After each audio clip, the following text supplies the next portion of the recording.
이슈 딥다이브 목요일 시장의 중심 이슈는 뭘까요? 그 이슈에 깊이 들어가 보는 시간입니다. 목요일 루크투자연구소 임순재 대표, 퍼스트 프라임 리서치 손여로 팀장입니다. 두 분 안녕하세요. 안녕하십니까? 안녕하십니까? 네, 오늘의 이슈 꼽아보겠습니다. 먼저 첫 번째, 트럼프 시대 증시 전략 세판 짜기.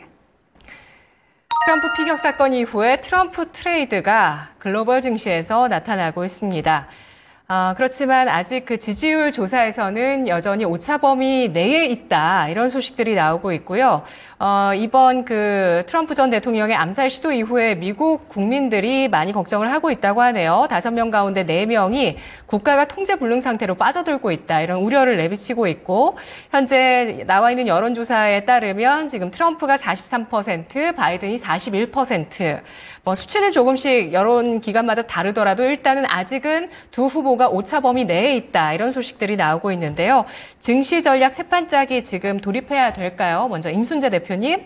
네, 트럼프 전 대통령이 이제 피격당한 이후에 지금 대선 승리 확률이 상당히 좀 높아져 있는 그런 상황입니다. 지금 트럼프와 바이든 이제 양자 간 이제 대결을 본다라고 하게 되면 전체 여론조사상으로는 비슷한 그런 모습을 보이고 있지만, 미국 같은 경우는 이제 경합주에서 이제 판결이 나기 때문에 경합주 측면에서 보면 여전히 트럼프가 앞서가고 있는 그런 상황이다라고 보시면 될 것 같고요. 특히 이제 미국에서 이제 대선 이제 베팅 사이트들이 있습니다. 그 중에 이제 폴리마켓을 본다라고 하게 되면 트럼프 전 대통령 같은 경우는 피격 이후에 지금 당선 확률이 65%대를 기록을 하고 있고요. 네. 이에 비해서 바이든 대통령 같은 경우에는 지금 12%대로 지금 급락을 하는 그런 모습을 보였습니다. 그러니까 그만큼 지금 베팅 사이트에서는 트럼프 대통령의 당선이 유력하다라고 지금 생각을 하고 있는 것 같고요. 특히 이번 주에 이제 공화당 전당대회가 지금 지금 현재 실시가 되고 있습니다. 전당대회 이후에 이제 컨벤션 효과로 인해서 트럼프 전 대통령에 대한 주목도가 좀 더 상승을 하고 있다라고 보면 될 것 같고요. 그러다 보니까 트럼프 전 대통령이 어떤 말을 하느냐에 따라, 아니면 어떤 정책을 할 것이냐에 따라서 관련주들의 움직임이 지금 상당히 좀 크게 있다라고 보시면 될 것 같습니다. 대표적으로 수혜주 같은 를 본다라고 하게 되면 방산이나 바이오 관련주다라고 보시면 될 것 같고요. 특히 방산 같은 경우에는 최근에 동맹국에 대한 방위비 확대 요구에 따라서 글로벌 무기 수요가 증가할 것이다라는 기대감이 나온다라고 보시면 될 것 같고요. 바이오 같은 경우에는 의약품의 이제 공급 확대를 통해서 약 가격을 인하하겠다라고 얘기를 하면서 이런 이제 바이오 시밀러나 아니면 제너릭이라는 이런 제너릭 관련된 의약품의 승인이 확대될 것이다라는 기대감이 같이 있다라고 보시면 될 것 같습니다. 이에 비해서 이제 피해주 같은 경우는 대표적으로 이제 친환경 관련주들이 피해주를 입을 것이다라는 거 하고요. 전일 얘기 나왔듯이 대중국 관련된 그런 종목들도 향후에 피해를 입을 가능성에 대한 부분들이 같이 좀 나오고 있는 것도 사실입니다. 시장 전체적으로 보면 트럼프 관련된 관련주들의 움직임은 좀 더 시장에서 더 있을 것이다라고 좀 예상을 하고 있는 그런 상황이고요. 최근 오늘 같은 경우에는 지금 바이든 대통령에 대해서 과연 출마할 수 있겠느냐에 대한 또 의기주심들이 좀 많이 나와 있는 그런 상황입니다. 그래서 지금 해리스 부통령이 급부상하고 있는 또 그런 상황이기 때문에 향후에 민주당 대선 후보가 어떻게 결정되는지에 따라서도 약간 유동적일 수도 있으니까 그런 점도 같이 좀 주목해서 보셔야 되지 않을까 싶습니다. 네, 큰 이변이 없는 한 지금 당선 확률 조사에서 나오고 있는 베팅 사이트라든지 이런 쪽에서는 저도 제가 봤던 수치로는 70% 이렇게까지도 또 나온 수치도 봤는데요. 트럼프 우세 쪽으로 나타나고 있습니다. 앞으로 당분간 트럼프 관련주 계속해서 트레이딩 해야 된다라는 관점이신 네, 그렇죠. 거죠? 길게 본다라기보다는 지금 상황에서는 좀 단기적으로 아마 하셔야 되지 않을까라는 생각을 해보고 있습니다. 그러니까 네. 그러니까 바이든 대통령이 완주를 하겠다라고 지금 계속 얘기를 하고 있는데, 만약 바이든 대통령이 완주를 한다라고 하게 되면 아마 미국 백악관뿐만 아니라 미국 의회도 전부 다 공화당이 다 장악을 할 가능성이 상당히 높다라고 보시면 될 것 같고요. 그렇기 때문에 민주당 내에서도 바이든 백악관은 내준다라고 해도 그 의회는 지켜야 되겠지 않느냐라는 그런 이제 의견들이 많기 때문에 어떻게 이제 민주당 내에 대선 후보의 교체 여부가 아마 조만간에 아마 수면 위로 올라오지 않을까라는 생각을 해보고 있습니다. 네, 어느 정도 움직임이 나왔는데 이 가운데서 관심주를 꼽아보자면 어떤 게 있을까요? 지금 상황에서는 가장 양 후보가 당선이 돼도 아마 그 큰 영향을 안 받는 종목 중심으로 한번 관심을 가지실 필요가 있지 않을까 싶고요. 그 대표적인 분야가 방산 관련된 분야라 그다음에 전력 기기 관련된 분야가 아닌가 싶습니다. 뭐 이와 관련돼서 뭐 관심 있는 거는 LIG 넥스원이나 하나 에어로스페이스, 뭐 방산주 쪽으로는 이쪽 관심 있게 보시면 좋을 것 같고요. 전략 기기 쪽이다라고 하게 되면 LS 일렉트릭 관심 있게 보시면 좋을 것 같습니다. 네, 알겠습니다. 방산 전력 기기 관련주 가운데서 탑픽을 꼽아주셨고요. 누가 돼도 수혜를 볼 수 있는 종목이다라고 코멘트 남겨주셨네요. 손여로 팀장님은 증시 전략 세 판짜기 지금 들어가야 된다고 보실까요? 네, 들어가야 된다라고 말씀을 드리고 싶은데 천천히 하자 좀 말씀을 드릴게요. 세 판을 짜야 된다고? 그럼 내가 지금 갖고 있는 종목을 다 손절하고 새로 종목을 재편을 해야 되냐? 이렇게 생각하실까 봐 살살 하자라고 말씀을 드리는 거고요. 위기는 곧 기회다라는 말도 있고 저도 참 변동성을 좋아합니다. 근데 저조차도 정말 현기증이 올 만큼 변동성이 너무 커요. 그래서 일단 관심 종목을 말씀드린다고 해서 관심 종목 바로 사기보다는 분할 매수 관점을 보시면 좋을 것 같고요. 제가 반도체는 뒤에서 이야기를 드리겠지만 이 반도체를 포함해서 이 미국의 대선 결과에 따라서 영향력을 받는 섹터가 너무나도 많습니다. 이제 피해 섹터랑 수혜 섹터를 우리 대표님께서 언급해 주셨지만 더 자세하게 보면은 제약바이오, 방산, 뭐 전통 에너지, 화학 같은 그 다음에 그 화학에서 나온 조선이랑 해운, 그 다음에 관세, 이제 관세라고 하면 보통 뭐 유통주, 히토류 관련주. 근데 이제 내가 성장 섹터로 분할 매수 관점으로 대응할지 아니면 짧게 매매 관점으로 대응할지 이 부분들은 결정을 하셔야 되는데 제가 조금 나눠 드릴 겁니다. 그 다음에 기준금리가 이제 트럼프 이제 후보가 대통령 당선이 되면은 기준금리 인하 기대감은 사라질 수 있어요. 이런 부분 좀 하나씩 좀 살펴보도록 하겠습니다. 먼저 제약바이오 보도록 할게요. 일단은 트럼프 대선 후보가 대부분의 항목에 관세를 매기겠다 했기 때문에 우리가 정말 영업이익률이 많이 남지 않는 제조업적은 정말 이익이 있을까? 이런 의구심이 듭니다. 그 다음에 어떤 무형의 상품을 팔거나 어떤 기술 개발 투자로 인해서 이제 마진율이 많이 남는 섹터는 제가 이익이 되겠지만 이익은 우리 예상했던 것보다 줄 수가 있다. 하지만 이익이 있기 때문에 외국인과 기관이 관심을 갖는 것 같다. 그렇게 판단하고 있습니다. 첫 번째가 제약바이오입니다. 미국에서는 생물보안법을 연내 통과를 할 거기 때문에 중국에 대한 CMO 견제가 들어갔을 때는 그 중국 CMO 기업을 제외했을 때는 뭐 삼성바이오스나 셀트리온 등이 수혜를 입을 수 있을 거기 때문에 저는 그 관련 종목들 관심 종목을 보고 있고요.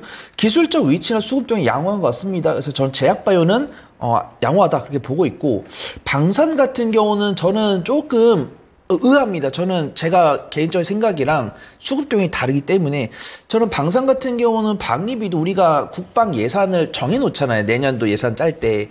근데 예산을 우리가 예를 들어서 올해 보니까 2024년 같은 경우는 한 57조 정도로 우리나라 GDP의 8%를 산정을 했더라고요. 근데 만약에 트럼프 대선 후보가 정말 대통령이 돼가지고 방위비 협상을 할 때 방위비를 더 올려달라고 할 때 지금도 우리가 과거 데이터를 보면 5조 내외로 방위비가 될 것 같은데 트럼프 대선 후보가 당선이 되면 우리가 예를 들어서 트럼프 대선 후보가 5조 달라고 했다가 뭐 8조나 10조 달라고 했을 때는 우리가 방산 국방 예산을 늘리면 다행인데 늘리지 못했을 경우에는 우리나라 방산 기업들한테 투자가 안 될 수도 있는 거고 그 다음에 조금 넓게 보면 그냥 제가 근시안적으로 보고 있다고 판단할 수도 있는데 만약에 이거를 3개월, 6개월 단위로 보면은 이 트럼프 대선 후보가 방위비를 각 나라에다가 걷는 한이 있어도 지금 지정학적 리스크가 두 개가 이미 발생하고 있기 때문에 각국의 방위비 예산은 증가가 될 것이다 라는 부분들이 있습니다. 저는 근데 이제 우리가 코로나라든가 뭐 러우 사태라든가 어떤 지정학적 리스크로 인해서 지금 물가 오르고 있고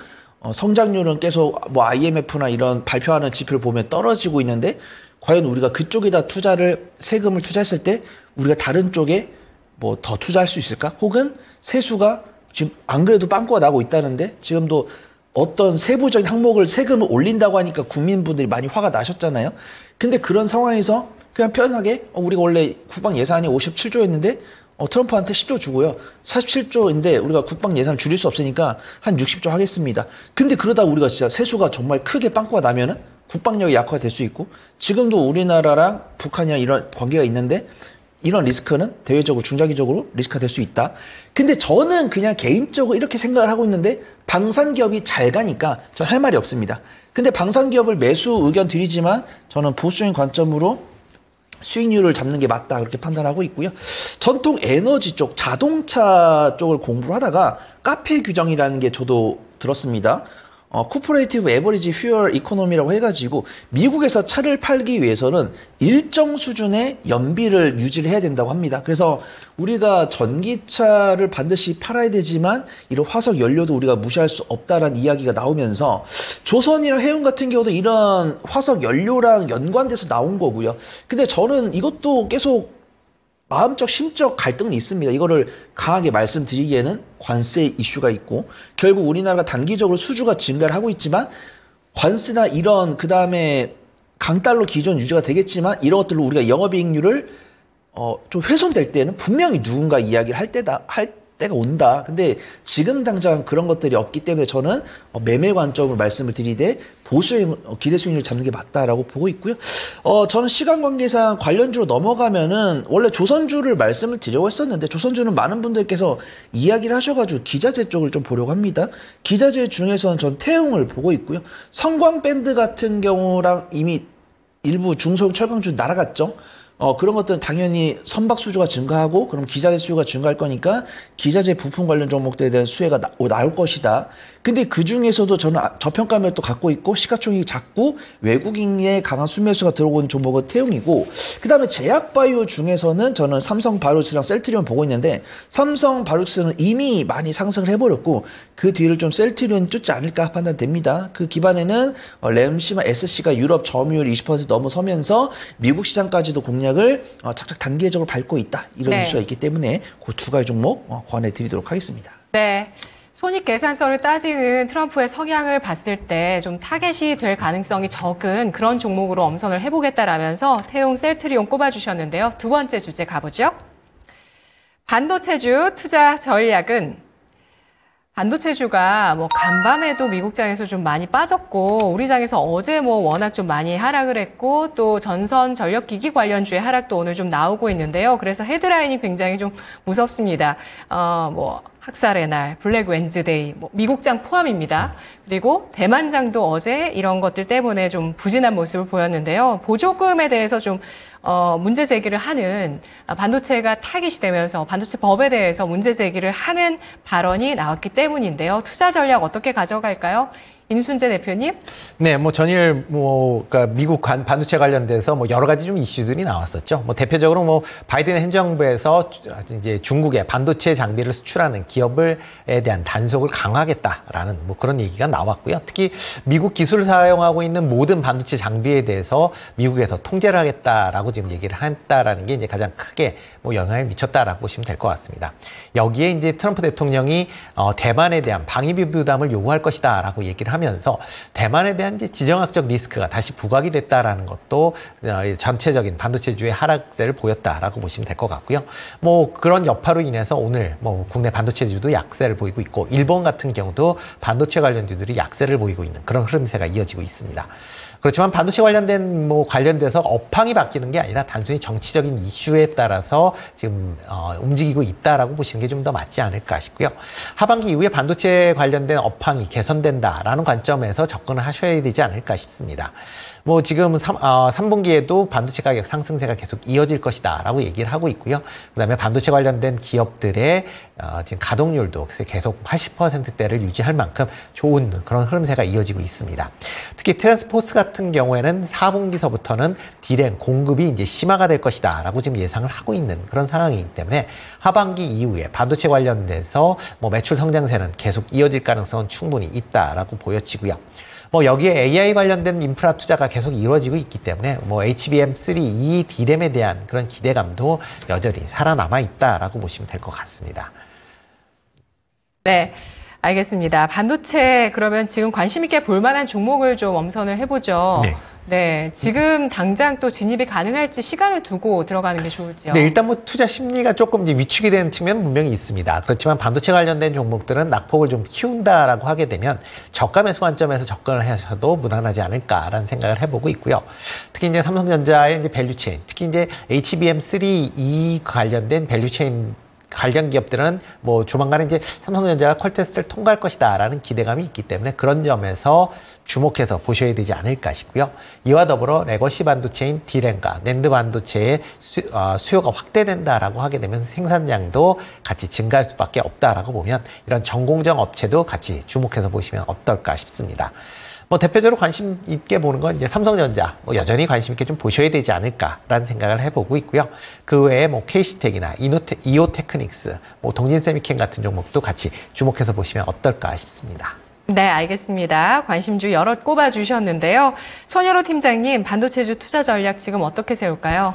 네, 뭐 올해 하반기 반도체 섹터의 성장에 대한 의심은 없지만 이런 것들이 우리가 예상했던 실적을 조금 깎아먹을 가능성이 있다라고 판단합니다. 그래서 제가 이제 반도체를 투자하지 말자라는 게 아니고 기대치를 좀 조정을 해보자라는 거죠. 근데 우리가 지금 이야기 나누고 있는 것도 사실 이번에 트럼프 대선 후보가 대통령에 당선이 안 되면 다 백지화가 되는 겁니다. 근데 누가 당선될지 모르기 때문에 조심할 필요는 있고 투자분들은 이미 움직이고 있기 때문에 우리가 너무 마냥 행복하게 지켜보고 있을 수는 없을 것 같다. 우리가 한 2%, 3% 밀렸으면 괜찮다. 지켜보자라고 말씀을 드리겠지만 거의 8%, 10% 넘게 변동성이 나오고 있기 때문에 이거는 대응을 해야 되는 거거든요. 그래서 내가 지금 모조리 다 익절하더라도 반도체를 관심 점에서 지울까 혹은 나중에 눌림목에 다시 살까? 이 부분은 다른 이야기라는 겁니다. 그래서 이야기를 보면은 ASML이 호실적을 발표를 했다고 합니다. 어제. 근데 저는 ASML이 그 1분기 실적 발표할 때 뭐 SNS텍이나 이런 국내 노광 공정 장비가 좀 주목을 받을 수 있을 것 같다라고 판단했던 이유가 이 ASML에서 만들고 있는 노광 공정 장비가 상당히 좀 상대적으로 가성비가 떨어진다 이런 이야기도 했고요. 상대적으로 이거 정말 기술력이 있다고 생각을 하는데 이 돈 주고 사기에는 좀 비싸다라는 뷰가 있었던 걸로 기억을 합니다. 근데 ASML이 2분기 실적 발표 결과 굉장한 실적을 발표를 했는데 예상치를 웃도는 실적을 발표를 했는데 중국발 매출 비중이 높다라고 합니다. 그래서 이 트럼프 대선 후보의 이 반도체를 바라보는 시선에 대해서 좀 ASML이나 TSMC 등이 조금 피해를 입지 않을까 그래서 저는 개인적으로 보고 있고요. 일단 TSMC 같은 경우는 트럼프 대선 후보가 아주 단독적으로 이야기를 했죠. 방위비 관련 이야기할 때 반도체 산업을 빼앗아갔다는 표현을 쓰면서 대만 기업 같은 경우는 미국에 방위비를 더 내야 된다라는 이야기가 나오면서 그러면은 뭐 TSMC가 뭐 열심히 팔아가지고 TSMC 자체도 대만에 법인세를 낼 테니까 그런 부분에서 법인세가 증가를 하게 된다고 한다면 TSMC 실적이 조금 줄어들 수가 있고 그 다음에 미국 트럼프 대선 후보 같은 경우는 우리나라 반도체 기업보다는 자국의 반도체 장비 기업들을 키워줄 거기 때문에 지금 사실 바이든 대통령 시절에는 바이든 대통령이 반도체 설비 투자 기업에 대한 세액 공제를 진행을 해주면서 우리나라랑 삼성전자나 SK하이닉스가 뭐 미국의 뭐 테일러, 뭐 조지아 공장 이런 식으로 착공을 하고 있는데 트럼프 대선 후보가 당선됐을 때는 이 세율이 줄어들거나 백지화가 될 가능성이 있기 때문에 그런 여파가 있을 수 있다라고 판단합니다. 근데 있을 수 있다라고 이야기를 하기 전에 이미 대응을 해야 되는 게 이제 해당 종목이 밀리고 있기 때문이죠. 엔비디아를 비롯한 반도체 관련 종목들도 오늘 처음 밀린 것도 아니고 거의 밀린 지 3일이 넘었고 삼성전자랑 SK하이닉스 같은 경우도 음봉을 보여준 지가 거의 이틀이 넘었고 수급 동향도 나쁩니다. 전기전자 외국인과 기관의 순매도 나오고 있는데 조선 쪽은 순매수가 들어오고 있지만 전력설비랑 반도체는 매도가 나오고 있기 때문에 이거를 주구장창 들고 갈 수는 없다라고 판단해요. 그래서 삼성전자, SK하이닉스를 비롯해서 이미 반도체를 보유하신 분들 중에서 수익 중이신 분야를 한다면 일부 비중 축소를 해보시는 게 좋다라고 판단되고 있고요. 아예 보유를 안 하신 분들은 제가 관심 종목을 말씀을 드리겠지만 지금 당장 매수를 하기보다는 반도체가 좀 단기적인 바닥을 다지고 있다 혹은 외국인과 기관이 눌림목을 만들어주고 있다라고 판단됐을 때 매수를 해보시는 게 좋을 것 같습니다. 저는 관심주를 에이징랜드랑 FNS테크를 말씀드릴 거고요. 에이징랜드를 들고 온 이유는 TSMC의 유일한 디자인 솔루션 파트너죠. 그 다음에 오늘 오후쯤에 이제 TSMC가 실적을 발표할 건데, 일단 전망치는, 긍정적으로 발표할 거라고 판단됩니다. AI 반도체 수요 급증에 따라서 순이익이 30% 증가할 것으로 전망이 되고 있는데, 이것도 오늘 이제 대만 증시가 사이에 이제 TSMC가 양봉이 나왔을 때 에이징랜드가 강세를 보일 수 있어요. 그래서 오늘 이제 실적 발표 이후에 TSMC가 어떻게 움직이는지를 보고서 에이징랜드를 접근할까 말까 결정해 보시면 좋을 것 같고요. 저도 중장기적인 관점은 대표님과 마찬가지로 삼성전자 밸류체인을 봐야 된다라고 판단합니다. 삼성전자 밸류체인 중에서도 이제 어떤 공정 관련해서 반도체 장비를 만들고 있는 FNS테크 보고 있고요. 51분 전에 캠트로닉스와 40억 규모의 글라스 슬리밍 기기장치 공급 계획을 체결했다는 뉴스가 나오고 있고 수급 동향은 나쁘지 않은 것으로 판단됩니다. 이런 어려운 시장 속에서도 기관 순매수 들어오고 있고 3근련소 외국인 순매수 들어오고 있는데 21선은 이탈했지만 61선은 외국인의 순매수 아래 지지할 가능성이 높다라고 판단해서 저는 수익 관점을 FNS테크 좋아 보인다. 그걸 좀 소개를 드리도록 하겠습니다. 네, 반도체, 삼성전자, TSMC 밸류체인으로 두 분 관심주 꼽아주셨습니다. 마지막 주제입니다. 원전주 투자 전략은 어젯밤에 낭보가 나왔습니다. 15년 만에 암흑기를 떨치고 K원전이 부활했습니다. 전략 주시죠, 대표님? 네, 일단 뭐 단기적으로 오늘 같은 경우는 이제 뉴스가 나오면 재료 노출로 인해서 차익 매물이 좀 출하가 되면서 아침에 강한 상승세가 좀 많이 반납이 되는 그런 모습을 좀 보이고 있습니다. 그렇지만 이번에 이제 원전 수주를 통해서 뭐 단순하게 이제 체코뿐만 아니라 유럽 내에 이제 원전 수주에 이제 교두보를 마련할 수 있는 그런 이제 상황이다라고 보시면 될 것 같고요. 지금 뭐 네덜란드나 폴란드, 그다음에 루마니아, 투르키에까지 지금 원전에 대한 뭐 지금 계획이 계속 지금 발표되고 있는 그런 상황이다라고 보시면 될 것 같고요. 특히 이제 이번 수주에서 프랑스를 이제 제쳤기 때문에 그만큼 이제 국내 기업들의 뭐 가격 경쟁력 측면에서의 우위를 입증했다라고 보시면 될 것 같습니다. 그렇다라고 하게 되면 이제 향후에 원전에 대한 수주에 대한 기대감은 지금보다 더 커질 가능성은 있다라고 보여지고요. 물론 원전 관련된 종목들이 이제 그러니까 뉴스가 노출이 됐기 때문에 그것 때문에 뭐 주가는 출렁거릴 가능성은 있다라고 보지만 아마 중장기적으로 본다라고 하게 되면 좀 더 관련된 기업들한테는 관심 있게 좀 보셔야 되지 않을까라는 생각을 해보고 있습니다. 네, 관심주 있으실까요? 일단 이번에 이제 컨소시엄에 참여한 그런 업체들은 뭐 계속 좀 관심 있게 좀 보셔야 되지 않을까 싶습니다. 뭐 대표적으로 지금 참여한 기업을 보면 한전기술, 그다음에 한전 KPS, 두산 에너빌리티, 근데 대우건설인데요. 뭐 그 중에서는 뭐 두산 에너빌리티 조금 관심 있게 보셔야 되지 않을까 싶은데요. 뭐 원전에 관련된 이제 주 기기를 이제 생산하는 업체다 보니까 다른 쪽에 비해서 이제 뭐 국내에서 온전하게 이제 실적에 대한 부분이 이제 반영이 될 가능성은 충분히 있다라고 좀 생각을 하고 있으니까 좀 관심 있게 보시면 어떨까 싶습니다. 네, 알겠습니다. K원전 생태계 회복에 대해서 긍정적인 전망을 해주셨지만 일단은 단기적인 트레이딩 관점에서 접근을 하자라는 전략이 나왔는데요. 손여러 팀장님은 어떤 의견이실까요? 네, 제가 보통 이 소문에 사서 결과에 팔아라 이런 이야기를 많이 하거든요. 근데 이 소문에 사서 결과에 팔아라가 너무 역력하게 오늘 나온 것 같다라고 판단을 하고 있고요. 저는 단기 차익 시간 이후에 향후 추가 모멘텀을 체크하자라고 좀 말씀을 드릴게요. 자세한 내용은 대표님께서 잘 주셨습니다. 저는 이제 기억하시는 분들 계실지 모르겠는데 저 원전주를 저번 주 수요일쯤에 말씀을 드렸고 그 다음에 언제 파냐라고 했을 때 저는 월요일이나 화요일쯤 팔자라고 말씀을 드렸습니다. 근데 오늘 만약에 원전주를 신규로 접근하신 분들은 꼭 마음속에 좀 삼아 주셨으면 좋겠어요. 소문에 사서 결과에 팔아라. 그래서 우리가 일정주 관점을 하더라도 당일 뉴스 보고서, 근데 저는 이해는 되더라고요. 왜냐하면 원전주가 월요일날 양봉이 나왔지만 수요일날 음봉이 나왔습니다. 근데 이제 그 뉴스가 이 발표가 조금 지연될 수도 있다는 뉴스가 나오면서 음봉이 나왔던 것 같아요. 근데 이제 내가 이제 이 뉴스가 아마 저녁 한 6시, 한 7시 반쯤 나왔습니다. 저는 7시 반쯤. 7시 반쯤 나와가지고 내일 접근을 해보자라고 생각을 해보셨을 텐데 그런 분들께는 내가 투자를 함에 있어서 이미 단기 일정이 나와 있고 일정이 임박했을 때 물론 화요일날 음봉이 나왔으니까 상승 시작할 수 있어요. 근데 이걸 내가 공략을 했을 때는 재료가 이미 노출됐고 변동성이 강할 거니까 대응의 관점으로 하자라고 말씀을 드리고 싶은데 보통은 흔들리다 오후장에 음봉이 되는데 오늘은 거의 갭상승한 다음에 개장주가 바로 밀려버렸잖아요. 그 다음에 수급 동향도 보면 진짜 안타깝게도 외국인과 기관의 순매수인 종목이 하나도 없습니다. 오늘 두산 에너빌리티도 정말 800억, 외국인 800억, 기관 300억 순매도 진짜 호재 나와가지고 이거는 뭐 제가 이런 단어를 방송에서 쓰면 안 되겠지만 작전을 한 것 같다. 그냥 왜냐하면 동시호가에 주문을 넣는 건 자유잖아요. 그냥 내가 매수할 것처럼 다 해놓고 갑자기 이제 뭐 한 9시 5분까지는 그 호가로 체결시킬 수 있어요.